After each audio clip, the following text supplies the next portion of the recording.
ಮೊದಲಿಗೆ ಹೆಡ್ಲೈನ್ಸ್. ಪಿರಿಯಾಪಟ್ಟಣ ತಾಲೂಕಿನ ಕೊಪ್ಪ ಗ್ರಾಮ ಪಂಚಾಯಿತಿ ವ್ಯಾಪ್ತಿಯಲ್ಲಿ ಅಂಗಡಿ ಹಾಗೂ ಹೋಟೆಲ್ಗಳಲ್ಲಿ ನಾಮಫಲಕ ಕನ್ನಡದಲ್ಲಿ ಹಾಕುವಂತೆ ಕರ್ನಾಟಕ ರಕ್ಷಣಾ ವೇದಿಕೆ ವತಿಯಿಂದ ಒತ್ತಾಯಿಸಿದ್ದಾರೆ. ಕ್ಯಾರ್ಪೇಟೆ ತಾಲೂಕಿನ ಅಲಂಬಡಿಕಾವಲು ಗ್ರಾಮದ ಪ್ರಾಥಮಿಕ ಕೃಷಿ ಪತ್ತಿನ ಸಹಕಾರ ಸಂಘದ ನೂತನ ಅಧ್ಯಕ್ಷರಾಗಿ ಆಶಾ ದೇವರಾಜು ಆಯ್ಕೆಯಾಗಿದ್ದಾರೆ. ನಾಪಕ್ಲುವಿನ ಲಯನ್ಸ್ ಕ್ಲಬ್ ಹಾಗೂ ಗ್ರಾಮ ಪಂಚಾಯಿತಿ ವತಿಯಿಂದ ಡೆಂಗ್ಯೂ ನಿಯಂತ್ರಣದ ಬಗ್ಗೆ ಜಾಗೃತಿ ಮೂಡಿಸಲಾಯಿತು.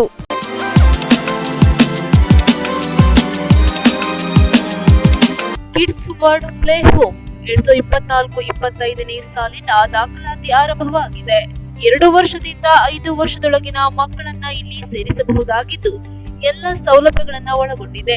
ಸಮಯ ಬೆಳಗ್ಗೆ 9:30 ರಿಂದ ಮಧ್ಯಾಹ್ನ 3:30ರವರೆಗೆ. ಹೆಚ್ಚಿನ ಮಾಹಿತಿಗಾಗಿ ಸಂಪರ್ಕಿಸಿ ಸೋಮೇಶ್ವರ ದೇವಾಲಯದ ರಸ್ತೆ 4ನೇ ಬ್ಲಾಕ್, ಬಸವೇಶ್ವರ ಟ್ರೇಡರ್ಸ್ ಎದುರು, ಕುಶಾಲನಗರ.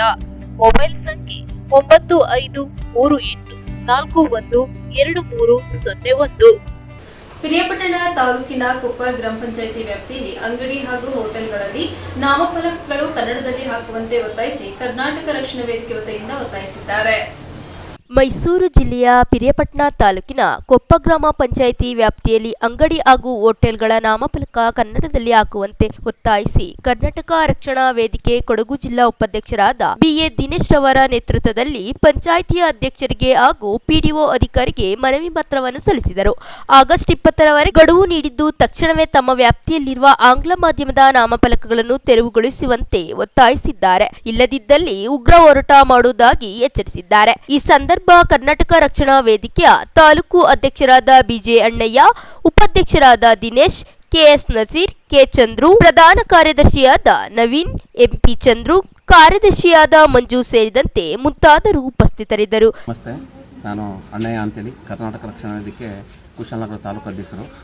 ಏನು ನಮ್ಮ ಕುಶಾಲನಗರ ಕೊಡಗು ಜಿಲ್ಲೆ ಗಡಿಭಾಗವಾದ ಕೊಪ್ಪದಲ್ಲಿ ಎಲ್ಲ ಅಂಗಡಿ ಮುಂಗಟ್ಟುಗಳಲ್ಲಿ ನಾಮಫಲಕ ಇಂಗ್ಲೀಷ್ನಲ್ಲಿ ಎದ್ದು ಕಾಣ್ತಿತ್ತು. ಅದನ್ನು ನಾವು ಏನು ಸರ್ಕಾರದ ಆದೇಶ ಇದೆ 60 ಭಾಗ ಕನ್ನಡದಲ್ಲಿರಬೇಕು ಅಂತೇಳಿ ಆ 60 ಭಾಗ ಕನ್ನಡದಲ್ಲಿರುವ ನಾಮಫಲಕನ ಹಾಕಬೇಕು ಅಂತೇಳಿ ಈ ದಿನ ಪಂಚಾಯಿತಿಗೆ ಮನವಿ ಕೊಡಲು ಬಂದಿದ್ದೀವಿ. ಈ ಮನವಿಯನ್ನು ಅವರು ಸ್ವೀಕರಿಸಿದ್ದಾರೆ. ಇನ್ನು ಆಗಸ್ಟ್ 20ನೇ ತಾರೀಕುವರೆಗೆ ಅವರಿಗೆ ಸಮಯಾವಕಾಶವನ್ನು ನೀಡಿದ್ದೇವೆ. ಅಷ್ಟರೊಳಗೆ ನಾವು ಸರಿ ಮಾಡಿ ಕೊಡ್ತೀವಿ ಅಂತ ಹೇಳ್ತಾರೆ. ಇಲ್ಲದಿದ್ದರೆ ಮುಂದಿನ ದಿನದಲ್ಲಿ ನಾವು ಎಲ್ಲ ಸಂಘಟನೆಯಿಂದ ಉಗ್ರ ಹೋರಾಟ ಮಾಡ್ತೀವಿ ಅಂತ ಈ ಮೂಲಕ ಅವರಿಗೆ ಮನವಿ ನೀಡಿದ್ದೇವೆ. ಧನ್ಯವಾದಗಳು. ನಮಸ್ತೆ, ನಾನು ಕೊಡಗು ಜಿಲ್ಲಾ ಉಪಾಧ್ಯಕ್ಷನಾಗಿದ್ದೀನಿ. ಬಿ ಎ ದಿನೇಶ್ ಆದ ನಾನು ಇವತ್ತು ಮೈಸೂರು ಜಿಲ್ಲೆ ಪಿರಿಯಾಪಟ್ಟಣ ತಾಲೂಕಿನ ಕೊಪ್ಪ ಗ್ರಾಮಕ್ಕೆ ಬಂದಿದ್ದೀನಿ. ಇವತ್ತು ಇಲ್ಲಿ ಮನವಿ ಕೊಡಲು ಬಂದಿದ್ದೀವಿ ರಕ್ಷಣಾ ವೇದಿಕೆಯಿಂದ. ಇವತ್ತು ಅಂಗಡಿ ಮುಂಗಟ್ಟುಗಳಲ್ಲಿ ಆಂಗ್ಲ ಭಾಷೆ ಎದ್ದು ಕಾಣ್ತಾ ಇದೆ. ಅದನ್ನ ತೆರವುಗೊಳಿಸ್ಬಿಟ್ಟು ಸರ್ಕಾರ ಆದೇಶ ಏನಿದೆ 60%, ಆ ಆದೇಶ ಪ್ರಕಾರ ಎಲ್ಲ ಅಂಗಡಿ ನಾಮಫಲಕವನ್ನು ಆಂಗ್ಲ ಭಾಷೆ ತೆರವುಗೊಳಿಸಿ ಕನ್ನಡ ಹಾಕಬೇಕು ಅಂದ್ಬಿಟ್ಟು ಮನವಿ ಮಾಡಿದ್ದೀವಿ. 20 ಗಡುವು ಕೊಟ್ಟಿದ್ದೀವಿ. ಅದರೊಳಗೆ ಮಾಡ್ತೀವಿ ಅಂತ ಪಿಡಿಒ ಒಪ್ಕೊಂಡಿದ್ದಾರೆ. ಮಾಡಿಲ್ಲ ಪಕ್ಷದಲ್ಲಿ ನಾವು ಉಗ್ರ ಹೋರಾಟ ಮಾಡ್ತೀವಿ ರಕ್ಷಣಾ ವೇದಿಕೆಯಿಂದ. ನ್ಯೂಸ್ ಸಂಗಮಕ್ಕಾಗಿ ಡಾಕ್ಟರ್ ಎಚ್.ಎಂ. ರಘುಕೋಟಿ, ಕುಶಾಲನಗರ. ಕ್ಯಾರ್ಪೇಟೆ ತಾಲೂಕಿನ ಅಕ್ಕಿಹೆಬ್ಬಾಳು ಹೋಬಳಿಯ ಆಲಂಬಡಿಕಾವಲು ಗ್ರಾಮದ ಪ್ರಾಥಮಿಕ ಕೃಷಿ ಪತ್ತಿನ ಸಹಕಾರ ಸಂಘದ ನೂತನ ಅಧ್ಯಕ್ಷರಾಗಿ ಆಶಾ ದೇವರಾಜ್ ಆಯ್ಕೆಯಾಗಿದ್ದಾರೆ. ಕೆಆರ್ಪೇಟೆ ತಾಲೂಕಿನ ಅಕ್ಕಿಹೆಬ್ಬಾಳ್ ಹೋಬಳಿಯ ಅಲಂಬಡಿ ಕಾವಲು ಗ್ರಾಮದ ಪ್ರಾಥಮಿಕ ಕೃಷಿ ಪತ್ತಿನ ಸಹಕಾರ ಸಂಘದ ನೂತನ ಅಧ್ಯಕ್ಷರಾಗಿ ಆಶಾ ದೇವರಾಜ್ ಅವಿರುದ್ಧವಾಗಿ ಆಯ್ಕೆಯಾಗಿದ್ದಾರೆ. ಈ ಹಿಂದಿನ ಅಧ್ಯಕ್ಷರಾಗಿದ್ದ ಡಿ ಸುರೇಶ್ ಅವರ ರಾಜೀನಾಮೆಯಿಂದ ತೆರವಾಗಿದ್ದ ಸ್ಥಾನಕ್ಕೆ ಇಂದು ಚುನಾವಣೆ ನಿಗದಿಯಾಗಿತ್ತು.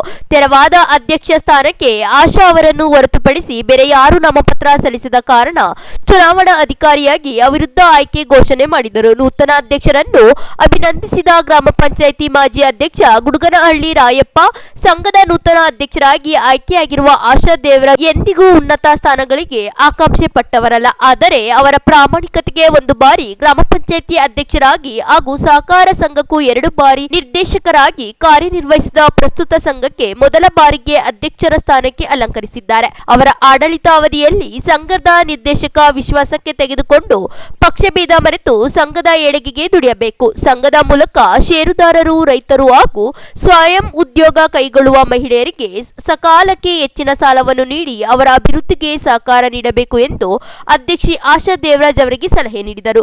ನೂತನ ಅಧ್ಯಕ್ಷರಾಗಿ ಆಯ್ಕೆಯಾದ ಆಶಾ ದೇವರಾಜ್ ಮಾತನಾಡಿ, ಸಂಘದ ಅಧ್ಯಕ್ಷ ಸ್ಥಾನಕ್ಕೆ ನನ್ನನ್ನು ಅವಿರುದ್ಧವಾಗಿ ಆಯ್ಕೆಯಾಗಲು ಅವಕಾಶ ಮಾಡಿಕೊಟ್ಟ ಸಂಘದ ಎಲ್ಲಾ ನಿರ್ದೇಶಕರಿಗೆ ಹಾಗೂ ಸಂಘದ ವ್ಯಾಪ್ತಿಯ ಎಲ್ಲ ಮುಖಂಡರಿಗೆ ಕೃತಜ್ಞತೆಗಳನ್ನು ಸಲ್ಲಿಸುತ್ತೇನೆ.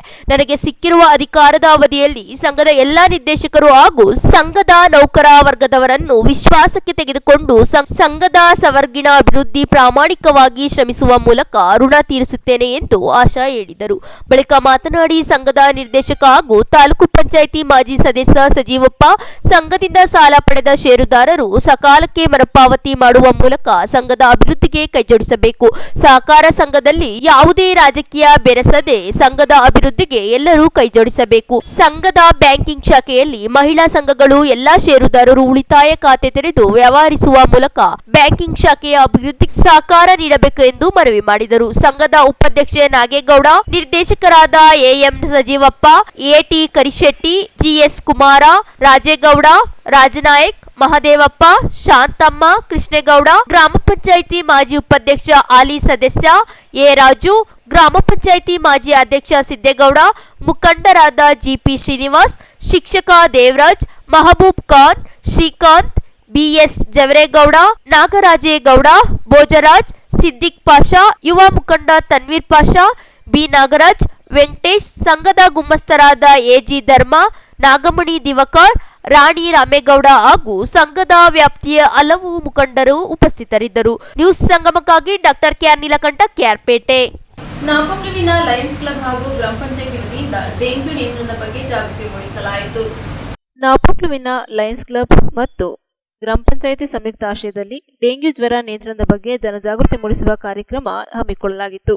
ಇದೇ ಸಂದರ್ಭ ಲಯನ್ಸ್ ಕ್ಲಬ್ ಅಧ್ಯಕ್ಷರಾದ ಬಿದ್ದಟಂಡ ಮೇರಿ ಚಿಡ್ಡಿಯಪ್ಪ ಮಾತನಾಡಿ, ಮಳೆಗಾಲದಲ್ಲಿ ಡೆಂಗ್ಯೂ ರೋಗ ಉಲ್ಬಣಿಸುತ್ತಿದೆ, ಜನರು ಜಾಗೃತರಾಗಿರಬೇಕೆಂದು ಹೇಳಿದ ಅವರು, ಮನೆಯ ಸುತ್ತಮುತ್ತಲಿನ ಪರಿಸರದಲ್ಲಿ ನೀರು ನಿಲ್ಲದಂತೆ ನೋಡಿಕೊಂಡು ಸೊಳ್ಳೆ ಉತ್ಪತ್ತಿಯಾಗುವುದನ್ನು ತಡೆಗಟ್ಟಿ ಮುಂಜಾಗ್ರತಾ ಕ್ರಮವನ್ನು ಕೈಗೊಂಡರೆ ಡೆಂಗ್ಯೂ ಜ್ವರ ಬಾರದಂತೆ ನಿಯಂತ್ರಿಸಬಹುದು ಎಂದರು.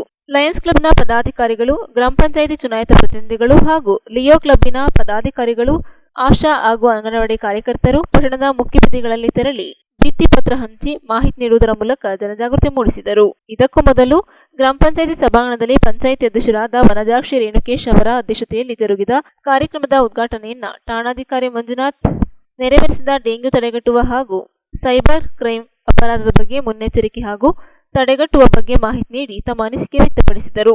ಕಾರ್ಯಕ್ರಮದಲ್ಲಿ ಗ್ರಾಮ ಪಂಚಾಯಿತಿ ಉಪಾಧ್ಯಕ್ಷರಾದ ಕುಲ್ಲೆಟೀರ ಹೇಮಾರೂಢ್, ಲಯನ್ಸ್ ಕ್ಲಬ್ಬಿನ ಕಾರ್ಯದರ್ಶಿ ಕುಂಚಟೀರ ರೇಷ್ಮಾ ಉತ್ತಪ್ಪ, ಕೋಶಾಧಿಕಾರಿ ಕಾಂಡಂಡ ರೇಖಾ ಪೊನ್ನಣ್ಣ, ಸದಸ್ಯರಾದ ಮುಕ್ಕಟೀರ ವಿನಯ್, ಕುಂಡೋಳಂಡ ಗಣೇಶ್ ಮುತ್ತಪ್ಪ, ಕೆಟೋಡೆರ ರತ್ನ ಚರ್ಮಣ್ಣ, ಗ್ರಾಮ ಪಂಚಾಯಿತಿ ಚುನಾಯಿತ ಜನಪ್ರತಿನಿಧಿಗಳು, ಸಿಬ್ಬಂದಿಗಳು ಹಾಗೂ ಆಶಾ ಹಾಗೂ ಅಂಗನವಾಡಿ ಕಾರ್ಯಕರ್ತರು ಭಾಗವಹಿಸಿದ್ದರು. ಇಂದು ನಾವು ಗ್ರಾಮ ಪಂಚಾಯತ್ ನಾಪೋಕ್ಲು ಹಾಗೂ ಲಯನ್ಸ್ ಕ್ಲಬ್ ನಾಪೋಕ್ಲು ಅವರ ಸಂಯುಕ್ತ ಆಶ್ರಯದಲ್ಲಿ ನಾವು ಇದೊಂದು ಈ ಡೆಂಗ್ಯೂ ಬಗ್ಗೆ ಜನಜಾಗೃತಿಯನ್ನು ಮಾಡುವಂತಹ ಒಂದು ಕಾರ್ಯಕ್ರಮವನ್ನು ಮಾಡ್ತಾ ಇದ್ದೀವಿ.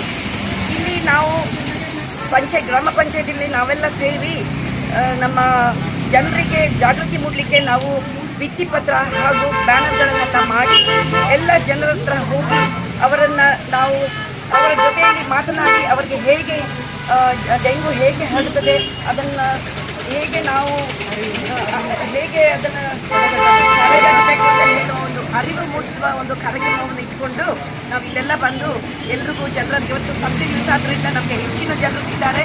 ನಾವು ಮಾಡಿದ ಒಂದು ಕಾರ್ಯಕ್ರಮಕ್ಕೆ ಹೆಚ್ಚಿನ ಉತ್ತೇಜನ ಸಹ ಸಿಗ್ತಾ ಇದೆ ಸಾರ್ವಜನಿಕರಿಂದ. ಇದರಿಂದಾಗಿ ಜನರಲ್ಲಿ ಒಂದು ಅರಿವು ಮೂಡುವಂತಹ ಒಂದು ಕಾರ್ಯಕ್ರಮವನ್ನು ನಾವೆಲ್ಲ ಮಾಡಿದ್ದೀವಿ. ನ್ಯೂಸ್ ಸಂಗಮಕ್ಕಾಗಿ ದುಗ್ಗಳ ಸದಾನಂದ ನಾಪೋಕ್ಲು. ಕೆಆರ್ಪೇಟೆ ತಾಲೂಕು ವ್ಯವಸಾಯ ಉತ್ಪನ್ನ ಮಾರಾಟ ಸಹಕಾರ ಸಂಘದ ಅಧ್ಯಕ್ಷರಾಗಿ ಬಿಎಲ್ ದೇವರಾಜರವರು ಮುಂದುವರೆದಿದ್ದಾರೆ. ಕೆಆರ್ಪೇಟೆ ತಾಲೂಕು ವ್ಯವಸಾಯೋತ್ಪನ್ನ ಮಾರಾಟ ಸಹಕಾರ ಸಂಘದಲ್ಲಿ ಅಧ್ಯಕ್ಷೆ ಬಿಎಲ್ ದೇವರಾಜ್ ಸೇರಿದಂತೆ ಒಟ್ಟು 14 ಜನ ಚುನಾಯಿತ ನಿರ್ದೇಶಕರಾಗಿದ್ದು ಇಂದು ಮಂಡಿಸಲಾಗಿದ್ದ ಅವಿಶ್ವಾಸ ನಿರ್ಣಯ ಸಭೆಗೆ ಬಿಎಲ್ ದೇವರಾಜ್ ಮತ್ತು ಅವರ ಬೆಂಬಲಿತ ಶಶಿಧರ್ ಸಂಗಾಪುರ, ಐಚನಹಳ್ಳಿ ಶಿವಣ್ಣ, ಭೂಪನಹಳ್ಳಿ ಅಶೋಕ್ ಹಾಗೂ ಸುಕನ್ಯಾ ಲಕ್ಷ್ಮಣಗೌಡ ಸೇರಿ 5 ನಿರ್ದೇಶಕರು ಮಾತ್ರ ಹಾಜರಾಗಿದ್ದರು. ಹಾಜರಾಗಿದ್ದರು. ಅವಿಶ್ವಾಸ ನಿರ್ಣಯ ಸಭೆಗೆ ಕೋರಂ ಇಲ್ಲದ ಕಾರಣ ಚುನಾವಣಾ ಅಧಿಕಾರಿಯಾಗಿದ್ದ ಸಹಕಾರ ಅಭಿವೃದ್ಧಿ ಅಧಿಕಾರಿ ಭರತ್ ಕುಮಾರ್, ಅಧ್ಯಕ್ಷ ಬಿಎಲ್ ದೇವರಾಜ್ ಅವರ ವಿರುದ್ಧ ಮಂಡಿಸಲಾಗಿದ್ದ ಅವಿಶ್ವಾಸ ನಿರ್ಣಯವನ್ನು ರದ್ದುಗೊಳಿಸಿ ದೇವರಾಜ್ ಅವರು ಅಧ್ಯಕ್ಷರಾಗಿ ಮುಂದುವರೆದಿದ್ದಾರೆಂದು ಪ್ರಕಟಿಸಿದರು. ಕೆಆರ್ಪೇಟೆ ತಾಲೂಕು ಟಿಎಪಿಎಂಎಸ್ಗೆ ಕಳೆದ ಚುನಾವಣೆಯಲ್ಲಿ ಅಧ್ಯಕ್ಷ ಬಿಎಲ್ ದೇವರಾಜ್ ಸೇರಿದಂತೆ ಎಲ್ಲ 14 ಜನ ನಿರ್ದೇಶಕರು ಜೆಡಿಎಸ್ ಪಕ್ಷದಿಂದ ಚುನಾಯಿತರಾಗಿದ್ದರು. ಬದಲಾದ ಕ್ಷೇತ್ರ ರಾಜಕಾರಣದಲ್ಲಿ ಬಿಎಲ್ ದೇವರಾಜ್ ಜೆಡಿಎಸ್ ತ್ಯಜಿಸಿ ಕಳೆದ ವಿಧಾನಸಭಾ ಚುನಾವಣೆಯಲ್ಲಿ ಕಾಂಗ್ರೆಸ್ ಪಕ್ಷದ ಅಭ್ಯರ್ಥಿಯಾಗಿ ಕಣಕ್ಕಿಳಿದು ಪರಿಚಿತರಾಗಿದ್ದರು. ಜೆಡಿಎಸ್ ಪಕ್ಷದಿಂದ ಚುನಾಯಿತರಾಗಿ ಕಾಂಗ್ರೆಸ್ ಪಕ್ಷ ಸೇರಿದ ಕಾರಣ ಟಿಎಪಿಸಿಎಂಎಸ್ ನಿರ್ದೇಶಕ ಹಾಗೂ ರಾಜ್ಯ ಸರ್ಕಾರ ಮಾರಾಟ ಮಹಾಮಂಡಳಿಯ ನಿರ್ದೇಶಕ ಶಿಲಾನೆಲ ಮೋಹನ್ ನೇತೃತ್ವದಲ್ಲಿ ಕೆಲವು ಸದಸ್ಯರು ಬಿಎಲ್ ದೇವರಾಜ್ ಅವರ ರಾಜೀನಾಮೆಗೆ ಒತ್ತಾಯಿಸಲಾರಂಭಿಸಿದರು. ಅವಿಶ್ವಾಸ ಮಂಡನೆಗೆ ಅಗತ್ಯವಾದ ಸದಸ್ಯರ ಬೆಂಬಲವಿಲ್ಲದ ಕಾರಣ ಬಿಎಲ್ ದೇವರಾಜ್ ವಿರೋಧಿ ಬಣದ ಸದಸ್ಯರು ಟಿಎಪಿಸಿಎಂಎಸ್ ಸಾಮಾನ್ಯ ಸಭೆಗಳಿಗೆ ಗೈರು ಹಾಜರಾಗುವ ಮೂಲಕ ತಮ್ಮ ಅಸಹಕಾರ ವ್ಯಕ್ತಪಡಿಸುತ್ತಿದ್ದರು. ಅಂತಿಮವಾಗಿ ಅವಿಶ್ವಾಸ ಮಂಡನೆ ಅಗತ್ಯವಾದ 10 ಜನ ನಿರ್ದೇಶಕ ಬೆಂಬಲ ಪಡೆಯುವಲ್ಲಿ ಸಫಲವಾದ ತೆಳನೆರೆ ಮೋಹನ್ ಬಣದವರು ಕಳೆದ ತಿಂಗಳು ಅಧ್ಯಕ್ಷ ಬಿಎಲ್ ದೇವರಾಜ್ ಅವರ ವಿರುದ್ಧ ಅವಿಶ್ವಾಸ ಮಂಡನೆಯ ಹಿನ್ನೆಲೆಯಲ್ಲಿ ಪಟ್ಟಣದ ಟಿಎಪಿಸಿಎಂಎಸ್ ಸಭಾಂಗಣದಲ್ಲಿ ಸಭೆ ಕರೆಯಲಾಗಿತ್ತು. ಆದರೆ ಅವಿಶ್ವಾಸ ನಿರ್ಣಯಕ್ಕೆ ಬೆಂಬಲ ಸಹಿ ಹಾಕಿದ ನಿರ್ದೇಶಕಿ ಸುಕನ್ಯಾ ತಮ್ಮ ನಿಷ್ಠೆ ಬದಲಿಸಿ ಹಾಲಿ ಅಧ್ಯಕ್ಷ ಬಿಎಲ್ ದೇವರಾಜ್ ಪರ ಅವಿಶ್ವಾಸ ನಿರ್ಣಯಕ್ಕೆ ಅಗತ್ಯವಾದ 10 ಜನ ಸದಸ್ಯರ ಬೆಂಬಲ ಇಲ್ಲದ ಕಾರಣ ಅವಿಶ್ವಾಸ ನಿರ್ಣಯಕ್ಕೆ ಸಹಿ ಹಾಕಿದ ಉಳಿದ 9 ಜನ ನಿರ್ದೇಶಕರು ಸಭೆಗೆ ಗೈರು ಹಾಜರಾದರು. ಇದರಿಂದಾಗಿ ಶಿಲಾನೆಲ ಮೋಹನ್ ನೇತೃತ್ವದಲ್ಲಿ ಮಂಡಿಸಲಾಗಿದ್ದ ಅವಿಶ್ವಾಸ ನಿರ್ಣಯಕ್ಕೆ ಸೋಲುಂಟಾಗಿತ್ತು. ಬಿಎಲ್ ದೇವರಾಜ್ ಅಧ್ಯಕ್ಷರಾಗಿ ಮುಂದುವರೆಯಲಿದ್ದಾರೆ ಎಂದು ಚುನಾವಣಾ ಅಧಿಕಾರಿ ಭರತ್ ಕುಮಾರ್ ಘೋಷಿಸಿದರು. ಇಡೀ ಸಂಸ್ಥೆಯ ಇತಿಹಾಸದಲ್ಲಿ ನಡೆದಿರ್ತಕ್ಕಂಥ ಒಂದು ಕೆಟ್ಟ ನಡವಳಿಕೆ ಇವತ್ತು ನಡೆದಿತ್ತು. ಇದು ಕರಾಳ ಅಂತ ಹೇಳ್ಬೋದು. ಏಕೆಂದರೆ ಈ ಸಂಸ್ಥೆಯ ಹುಟ್ಟಾಕದಂಥ ಮಾನ್ಯ ಪೂಜ್ಯ ಶ್ರೀ ಎಸ್.ಎಂ. ಲಿಂಗಪ್ಪನವ್ರ ಕಾಲದಿಂದ ಭಾಳ ತತ್ವ, ಸಿದ್ಧಾಂತ, ನೀತಿ, ನಿಯಮದ ಪ್ರಕಾರ ನಡ್ಕೊಂಡು ಬರ್ತಾಯಿತ್ತು. ಅದ್ರ ಜೊತೆಗೆ ಈ ತಾಲೂಕಿನ ಯಾರೇ ಶಾಸಕರಾದರೂ ಸಹ ಈ ಸಂಸ್ಥೆಗೆ ತಮ್ಮ ಮೂಗು ತೋರಿಸಿ ಯಾವುದೇ ರೀತಿಯಾದಂಥ ಕೆಟ್ಟ ಇದಕ್ಕೆ ಕೈ ಹಾಕ್ತಾರೆ. ಇವತ್ತು ಪ್ರಸ್ತುತ ಈ ಒಂದು ಸಂದರ್ಭದಲ್ಲಿ ಈ ಸಂಸ್ಥೆಗೆ ಅದರಲ್ಲೂ ಎಂಥ ಒಬ್ಬ ಭಾಳ ನಿಷ್ಠಾವಂತ, ಭಾಳ ಕಾನೂನುಬದ್ಧವಾಗಿ ನಡೆಸ್ತಾ ಇರ್ತಕ್ಕಂಥ ಒಂದು ಸಂಸ್ಥೆಯಲ್ಲಿ ಅಧ್ಯಕ್ಷರಾಗಿರ್ತಕ್ಕಂಥ ಬಿಎಲ್ ದೇವರಾಜ್ ಅವರ ಅಧ್ಯಕ್ಷತೆಯನ್ನು ತಾವು ಅದನ್ನು ತೆಗೆದಾಕಿ ಬೇರೆ ರೀತಿಯ ಅಕ್ರಮ ಅಥವಾ ಇನ್ಯಾವುದೋ ಅವರಿಗೆ ಅನುಕೂಲ ಆಗೋ ರೀತಿ ಒಂದು ಆಡಳಿತವನ್ನು ನಡೆಸ್ಕೋಬೇಕು ಅಂತೇಳಿ ಇವತ್ತು ಈ ಒಂದು ಕರಾಳ ವಿಶ್ವಾಸ ನಿರ್ಣಯನ ಮಂಡಿಸಿದ್ರು. ಅದು ಫಲಕಾರಿಯಾಗಲಿಲ್ಲ. ಇವತ್ತು ಅದು ಬಿದ್ದೋಗಿದೆ ವಿಶ್ವಾಸ ನಿರ್ಣಯ. ಕಾರಣ ದೇವರು ದೊಡ್ಡವನಿದ್ದಾನೆ.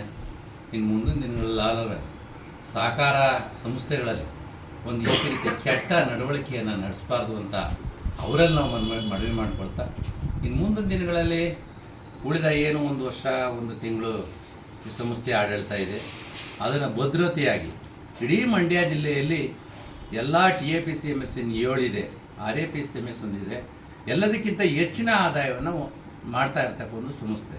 ಅದನ್ನೇ ನಾವು ಮುಂದುವರಿಸ್ಕೊ ಹೋಗ್ತೀವಿ. ಮಾನ್ಯ ಬಿಎಲ್ ದೇವರಾಜ್ ಅವರವರ ಅಧ್ಯಕ್ಷತೆಯಲ್ಲಿ ಇನ್ನು ಮುಂದೆ ಈ ಕೆಟ್ಟ ನಡವಳಿಕೆ ಇಲ್ಲಿಗೆ ಕೊನೆಯಾಗಲಿ, ಅವ್ರಿಗೆ ದೇವ್ರ ಬುದ್ಧಿ ಕೊಡಲಿ ಅಂತೇಳಿ ಪ್ರಾರ್ಥನೆ ಮಾಡ್ಕೊಳ್ತಾ ನಾನು ಮಾತು. ಗೊಬ್ಬರ ಕಳ್ತನ ಆಗೋದೇನು ಕೊಟ್ಟಿಲ್ಲ, ಈ ಲೂಟಿ ಮಾಡೋದೇನು ಕೊಟ್ಟಿಲ್ಲ, ಅಭಿವೃದ್ಧಿ ಕಾರ್ಯನ ಮಾಡ್ತಾ ಇಲ್ಲ ಇವರು ಅಂತ ಕೊಟ್ಟಿದ್ದೀನಿ. ನಾನು ವಿಚಾರಿಸಿದೆ ಅವರು ಅವಿಶ್ವಾಸ ನಿರ್ಣಯ ಅರ್ಜಿ ಕೊಟ್ಟ ಮೇಲೆ ಎಲ್ಲ TAPCMSಗೆ ಫೋನ್ ಮಾಡಿದೆ. ಪಾಂಡುಪುರ 17 ಅಂಗಡಿ ಮಳಿಗೆ ಕಟ್ಟಿರೋದು ಬಿಟ್ಟರೆ ಇಡೀ ಜಿಲ್ಲೆಯಲ್ಲಿ ಎಲ್ಲೂ ಒಂದು ಇಟ್ಟಿಗೆ ಮಡಗಿಲ್ಲ. 17 ಅಂಗಡಿ ಮಳಿಗೆ ಕಟ್ಟಿರೋದು, ಎಲ್ಲೂ ಒಂದು ಇಟ್ಟಿಗೆ ಮಡಗಿಲ್ಲ. ನಾವಾದರೆ 40 ಲಕ್ಷ ರೂಪಾಯಿ ಗೋಡನ್ ಕಟ್ತೋ, ವಾಟರ್ ಸಪ್ಲೈದು ಕುಡಿಯೋ ನೀರನ್ನು ಮಾಡೋದು, ಮೇಲೆ ಸರ್ಕಲಲ್ಲಿ ಈ ಸ್ಟ್ಯಾಂಪ್ ಮಾಡೋದು, ಪೈಪ್ ಅಂಗಡಿ ಮಾಡೋದು, ಇನ್ನೇನು ಅಭಿವೃದ್ಧಿ ಮಾಡಬೇಕು. ಅಲ್ಲಿ APMCನಲ್ಲಿ ಒಂದು ಸರ್ಕಾರದಿಂದ ಜಾಗ ಮಂಜೂರು ಮಾಡಿಸ್ಕೊಂಡಿದ್ದೀವಿ. ಅಲ್ಲಿ ಗೊಬ್ಬರ ಮಾರಾಟಕ್ಕೆ ಮೇಲೆ ಒಂದು ಮಳಿಗೆನೂ ಸಹ APMC ಅವರು ದೂರದೃಷ್ಟಿಯಿಂದ ನಮಗೆ ಕೊಟ್ಟಿದ್ದಾರೆ. ಇನ್ನು ಮಾಡಬೇಕಾದ್ದೇನೋ ಹಂಗೇನಾರ ಇದ್ದರೆ ನಿಮ್ಮ ಯಾವುದು ಅವಿಶ್ವಾಸ ಅರ್ಜಿ ಕೊಟ್ಟಲ್ಲ, ಅರ್ಜಿನಲ್ಲಿ ಬರೀಬೋದಾಯ್ತು. ಇವ್ರು ಕಳ್ಳರು ಕಾಕವ್ರೆ, ದುಡ್ಡು ತಿಂದವ್ರೆ, ಅದು ಮಾಡವ್ರೆ, ಸರಿ ಇಲ್ಲ, ಉಣ್ಕೊಂಡು ಹೊಂಟೈತಾರೆ, ಅಭಿವೃದ್ಧಿ ಆಗಿಲ್ಲ ಅಂತ. ಬೇರೆ TAPCMS ಹೋಗಿ ನೋಡ್ಕೊಂಬನ್ನಿ ಏನು ಅಭಿವೃದ್ಧಿ ಆಗಿದೆ ಅಂತ. ನಾನು ಅಷ್ಟು ತಂದುಬಿಡ್ತೀನಿ, ಇಷ್ಟು ತಂದುಬಿಡ್ತೀನಿ, ನಾನಾದರೂ ಅಷ್ಟು ತತ್ತೀನಿ, ಇಷ್ಟು ತತ್ತೀನಿ, ಮಟ್ಟ ಹಾಕ್ಬಿಡ್ತೀನಿ. ಈಗ ಯಾರು 2 ಲಕ್ಷ ಕೊಡೋರು? ಯಾಕೆ ಬೇಕಾಗಿತ್ತು ಇದು? ಕಾನೂನಲ್ಲಿ ಇದೆ ಅಂತ ಹೇಳ್ತಾರೆ, ನೋಡ್ತೀವಿ, ಯೋಚನೆ ಮಾಡ್ತೀವೆಲ್ಲ ಏನಿದೆ ಈ ಥರ ಅವಿಶ್ವಾಸ ತಂದ್ಬಿಟ್ಟು ಸಭೆಗೆ ಬರ್ತಾ ಇದ್ದರೆ ಆ ದುಡ್ಡನ್ನು ಅವರಿಲ್ಲೇ ವಸೂಲು ಮಾಡ್ಬೋದು ಅಂತ ಇದೆ ಅಂತ ಹೇಳ್ತಾರೆ. ನೋಡ್ತೀವಿ, ವಸೂಲು ಮಾಡ್ತೀವಿ, ವಸೂಲು ಮಾಡಲೇಬೇಕು. ಆದರೆ ಇನ್ನಾರು ಬುದ್ಧಿ ಕಲ್ತ್ಕೊಂಡು ಮೀಟಿಂಗಲ್ಲಿ ಕಿರಿಕಿರಿ ಮಾಡದೆ ಒಂದು ವರ್ಷದಲ್ಲಿ ಒಂಚೂರು ಅಭಿವೃದ್ಧಿ ಕೆಲಸ ಮಾಡೋಣ ಒಟ್ಟಾಗಿ ಅಂತ ಅವರಿಗೆ ದೇವರು ಬುದ್ಧಿ ಕೊಡಲಿ ಅಂತೇಳಿ ನಾನು ಒಂದೆರಡು ಮಾತು ಮುಗಿಸ್ತೇನೆ. ನ್ಯೂಸ್ ಸಂಗಮಕ್ಕಾಗಿ ಡಾಕ್ಟರ್ ಕೆಆರ್ ನೀಲಕಂಠ, ಕೆಆರ್ಪೇಟೆ. ಕ್ಯಾರ್ಪೇಟೆ ಪಟ್ಟಣದ ಬಂಡಬೋವಿನಹಳ್ಳಿಯಲ್ಲಿ ಡರ್ಟ್ ಟ್ರ್ಯಾಕ್ ರೇಸ್ ಆಯೋಜಿಸಲಾಗಿತ್ತು. ಕ್ರೀಡಾ ಸ್ಪರ್ಧೆಯಲ್ಲಿ ಸೋಲು ಗೆಲುವುಗಳನ್ನು ಸಮಾನವಾಗಿ ಸ್ವೀಕರಿಸಿ ಸೋಲನ್ನೇ ಗೆಲುವನ್ನಾಗಿಸಿಕೊಳ್ಳುವ ದಿಕ್ಕಿನಲ್ಲಿ ನಿರಂತರವಾದ ಪರಿಶ್ರಮ ಹಾಗೂ ಅಭ್ಯಾಸದ ಮೂಲಕ ಗುರಿಮುಟ್ಟಲು ಪ್ರಾಮಾಣಿಕ ಪ್ರಯತ್ನ ಮಾಡಬೇಕೆಂದು KR Pete circle inspector Anandegowda dirt track race ರಾಜ್ಯ ಮಟ್ಟದ ದ್ವಿಚಕ್ರ ವಾಹನಗಳ ಸ್ಪರ್ಧೆಗೆ ಚಾಲನೆ ನೀಡಿ ತಿಳಿಸಿದರು. ಕೆಆರ್ಪೇಟೆ ಪಟ್ಟಣದ ಹೊರವಲಯದ ಬಂಡಬೋವಿನಹಳ್ಳಿಯ ಬಳಿ ಪುರಸಭೆ ಮಾಜಿ ಅಧ್ಯಕ್ಷ ಕೆಟಿ ಗಂಗಾಧರ್ ಅವರ ಜಮೀನಿನಲ್ಲಿ ಪಟ್ಟಣದ ರಾಯಲ್ ಚಾಲೆಂಜರ್ ಬಾಯ್ಸ್ ನೇತೃತ್ವದಲ್ಲಿ ಆಯೋಜಿಸಿದ್ದ ಡರ್ಟ್ ಟ್ರ್ಯಾಕ್ ರೇಸ್ ರಾಜ್ಯ ಮಟ್ಟದ ದ್ವಿಚಕ್ರ ವಾಹನಗಳ ಸ್ಪರ್ಧೆಗೆ ಬಿಳಿಯ ಬಾವುಟ ತೋರಿಸಿ ಚಾಲನೆ ನೀಡಲಾಯಿತು. ನಮ್ಮ ರಾಜ್ಯದ ಕೊಡಗಿನ ಮಡಿಕೇರಿ, ಗೋಣಿಕೊಪ್ಪ, ವಿರಾಜಪೇಟೆ, ಮಂಗಳೂರು, ಕೇರಳದ ವೈನಾಡು, ತಮಿಳುನಾಡು ಕೃಷ್ಣಗಿರಿ ನಗರದಲ್ಲಿ ನಡೆಯುವ ಡರ್ಟ್ ಟ್ರ್ಯಾಕ್ ರೇಸ್ ಬೈಕುಗಳ ಸ್ಪರ್ಧೆಯು ಇಂದು ಮಂಡ್ಯ ಜಿಲ್ಲೆಯ ಕೆಆರ್ಪೇಟೆ ಪಟ್ಟಣದಲ್ಲಿ ರಾಯಲ್ ಚಾಲೆಂಜರ್ಸ್ ಬಾಯ್ಸ್ ನೇತೃತ್ವದಲ್ಲಿ ನಡೆಯುತ್ತಿರುವುದು ಸಂತೋಷ ತಂದಿದೆ. ಭಾರಿ ಶಬ್ದ ಮಾಡಿಕೊಂಡು ಧೂಳೆಬ್ಬಿಸುತ್ತಾ ಭಾರಿ ವೇಗದಲ್ಲಿ ಹಲವು ಎಡರು ತೊಡರುಗಳನ್ನು ಎದುರಿಸಿ ಮುನ್ನಡೆದು ಗುರಿ ಮುಟ್ಟುವ ಈ ಬೈಕ್ ಸ್ಪರ್ಧೆಗೆ ವಿಶೇಷವಾದ ಮಹತ್ವ ಇದೆ ಎಂದರು. ಕಾರ್ಯಕ್ರಮದಲ್ಲಿ ಮುಖ್ಯ ಅತಿಥಿಗಳಾಗಿ ಭಾಗವಹಿಸಿ ಮಾತನಾಡಿದ ಮಾಜಿ ಶಾಸಕ ಕೆವಿ ಚಂದ್ರಶೇಖರ್, ಭಾರಿ ಸಾಹಸದ ಸ್ಪರ್ಧೆಗೆ ಕೈ ಹಾಕಿರುವ ಪಟ್ಟಣದ ರಾಯಲ್ ಚಾಲೆಂಜರ್ ಬಾಯ್ಸ್ ಗ್ರೂಪ್ ವ್ಯವಸ್ಥಾಪಕರನ್ನು ಅಭಿನಂದಿಸಿ ಕೆಆರ್ಪೇಟೆ ಪಟ್ಟಣದಲ್ಲಿ ನಡೆಯುತ್ತಿರುವ ಡರ್ಟ್ ಟ್ರ್ಯಾಕ್ ಬೈಕ್ ರೇಸ್ ಸ್ಪರ್ಧೆಯೂ ಕೂಡ ರಾಜ್ಯ ಮಟ್ಟದಲ್ಲಿ ಪ್ರಖ್ಯಾತಿ ಗಳಿಸಿದೆ ಎಂದರು. ಪುರಸಭೆ ಮಾಜಿ ಅಧ್ಯಕ್ಷರಾದ ಕೆಟಿ ಗಂಗಾಧರ್, ಆರ್ಟಿಒ ಅಧಿಕಾರಿ ಮಲ್ಲಿಕಾರ್ಜುನ, ಪುರಸಭೆ ಸದಸ್ಯರಾದ ಪ್ರೇಮ್ಕುಮಾರ್, ಸಬ್ ಇನ್ಸ್ಪೆಕ್ಟರ್ ನವೀನ್, ಅಯಾಜ್, ಖಲೀಲ್, ಗೌಸ್ಖಾನ್, ಸಾಬಿತ್ ಖಾನ್ ಸೇರಿದಂತೆ ನೂರಾರು ಜನರು ಭಾಗವಹಿಸಿದ್ದರು. ನ್ಯೂಸ್ ಸಂಗಮಕ್ಕಾಗಿ ಡಾಕ್ಟರ್ ಕೆಆರ್ ನೀಲಕಂಠ, ಕೆಆರ್ಪೇಟೆ. ಕೊನೆಯಲ್ಲಿ ಮತ್ತೊಮ್ಮೆ ಹೆಡ್ಲೈನ್ಸ್. ಪಿರಿಯಾಪಟ್ಟಣ ತಾಲೂಕಿನ ಕೊಪ್ಪ ಗ್ರಾಮ ಪಂಚಾಯಿತಿ ವ್ಯಾಪ್ತಿಯಲ್ಲಿ ಅಂಗಡಿ ಹಾಗೂ ಹೋಟೆಲ್ಗಳಲ್ಲಿ ನಾಮಫಲಕ ಕನ್ನಡದಲ್ಲಿ ಹಾಕುವಂತೆ ಕರ್ನಾಟಕ ರಕ್ಷಣಾ ವೇದಿಕೆ ವತಿಯಿಂದ ಒತ್ತಾಯಿಸಿದ್ದಾರೆ. ಕೆಆರ್ಪೇಟೆ ತಾಲೂಕಿನ ಅಲಂಬಡಿಕಾವಲು ಗ್ರಾಮದ ಪ್ರಾಥಮಿಕ ಕೃಷಿ ಪತ್ತಿನ ಸಹಕಾರ ಸಂಘದ ನೂತನ ಅಧ್ಯಕ್ಷರಾಗಿ ಆಶಾ ದೇವರಾಜು ಆಯ್ಕೆಯಾಗಿದ್ದಾರೆ. ನಾಪಕ್ಲುವಿನ ಲಯನ್ಸ್ ಕ್ಲಬ್ ಹಾಗೂ ಗ್ರಾಮ ಪಂಚಾಯಿತಿ ವತಿಯಿಂದ ಡೆಂಗ್ಯೂ ನಿಯಂತ್ರಣದ ಬಗ್ಗೆ ಜಾಗೃತಿ ಮೂಡಿಸಲಾಯಿತು.